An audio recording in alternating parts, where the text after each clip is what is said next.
Very good morning. നമ്മളിതാ വീട് മാറുന്നതിൻ്റെ ഇതിലാണ്. ഓൾമോസ്റ്റ് മാറി കഴിഞ്ഞു. ഇനിയിപ്പോൾ പുതിയ വീട്ടിലോട്ടുള്ള കാര്യങ്ങൾ, ഷിഫ്റ്റിംഗ് കാര്യങ്ങളൊക്കെ ആയിട്ട് കുറച്ച് അല്ലറ ചില്ലറ ഷിഫ്റ്റിംഗ് കാര്യങ്ങളൊക്കെ ഉണ്ട്. ഫുള്ള് മഴയും കാര്യങ്ങളൊക്കെയാണ്. അതിൻ്റെ ഇടയിൽ കൂടെ എനിക്ക് നിങ്ങളോട് ബിഗ് ബോസിൻ്റെ വിശേഷം പറയണ്ടേ.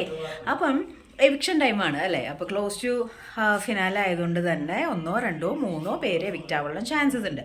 അപ്പോൾ കമ്പാരിറ്റീവ്ലി നന്ദന, നോറ, സായി. ഓക്കെ, അപ്പം നന്ദനയ്ക്കും നോറ അത്യാവശ്യം കളിക്കുന്ന വ്യക്തിയാണ്. എന്നാൽ പോലും നന്ദനയും നോറയും സായിയാണ്. പക്ഷേ സായി സേഫ് ആവാൻ ചാൻസ് ഉണ്ട്. വൈ? ബിക്കോസ് സിജോ നോമിനേഷനിൽ ഇല്ലാത്തതുകൊണ്ട് തന്നെ സിജോൻ്റെ വോട്ട് സായിലോട്ട് വരാനായിട്ടുള്ള ചാൻസസ് ഉണ്ട്. അപ്പം ഇപ്പോഴത്തെ ഒരു അവസ്ഥ വെച്ച് നോക്കുകയാണെന്നുണ്ടെങ്കിൽ ഒരാളാണെന്നുണ്ടെങ്കിൽ അത് നന്ദനയ്ക്കും, 2 ആളാണെന്നുണ്ടെങ്കിൽ അത് നോറയ്ക്കും, 3 ആളാണെന്നുണ്ടെങ്കിൽ അത് നന്ദനയും നോറയും സായി ആവാനാണ് ചാൻസ് ഉള്ളത്. അപ്പം like close to ticket finale ഇപ്പോൾ അഭിഷേക് ടോപ്പ് 2 ഒക്കെ ലെവലിലോട്ടൊക്കെ എത്തിക്കൊണ്ടിരിക്കുന്ന ഒരു സിറ്റുവേഷനിൽ പട്ടിക്കൊരു എക്സ്ക്യൂസ് ചെയ്യണേ. അപ്പോൾ ഇവിടെ ഇങ്ങനെ പ്രശ്നങ്ങളൊക്കെ ആയതുകൊണ്ടാണ്. അപ്പം ഇനിയിപ്പോൾ ക്ലോസിൽ ഇപ്പോൾ ഒന്നിലധികമോ എനിക്ക് തോന്നുന്നത് മിക്കവാറും 2 പേര് എവിക്ഷൻ ആവാനാണ്.